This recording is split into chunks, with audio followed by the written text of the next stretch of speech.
आपलं स्वागत करते। सुरुवातीला महत्त्वाची घडामोड चर्चगेटहून विरारकडे जाणाऱ्या सर्व लोकलचा खोळंबा झालेला आहे। भाईंदर ते नायगाव रेल्वे स्थानकादरम्यान अनेक लोकल थांबलेले आहेत। लांब पल्ल्याच्या ट्रेनचं इंजिन खराब झाल्यानं लोकल थांबलेले आहेत। अर्ध्या तासापासून लोकल एका जागेवरच उभे आहेत।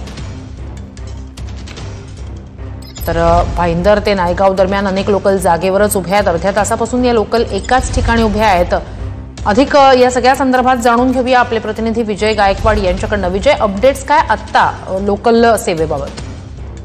श्रुती, भाईंदर ते नायगाव या परिसरामध्ये या स्टेशनच्या दरम्यान मध्ये एका लांब पल्ल्याच्या गाडीचं इंजिन खराब झालं असल्यामुळे जवळपास अर्ध्या ते पाऊण तासापासून विरारच्या दिशेने येणाऱ्या ज्या ट्रेन आहेत ह्या खोळंबल्या असल्याचं प्रवाशांचं सांगणं आहे।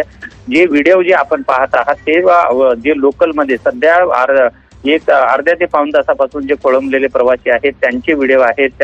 कारण ही मध्यभागी या लोकल थांबलेल्या आहेत। रेल्वे प्रशासनाकडून सध्या तरी आणखी कुठलीही माहिती आलेली नाहीये।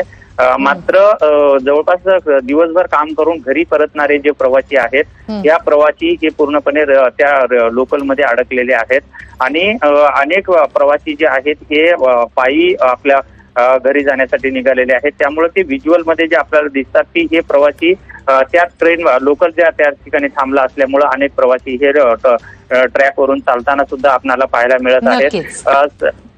श्रुती, नक्कीच लांब पल्ल्याच्या ट्रेनचं इंजिन खराब झाल्यानं चर्चगेटहून विरारला जाणाऱ्या लोकलचा खोळंबा झालेला। अपडेट घेत राहू। तूर्तास धन्यवाद तुम्ही दिलेल्या संपूर्ण माहितीसाठी।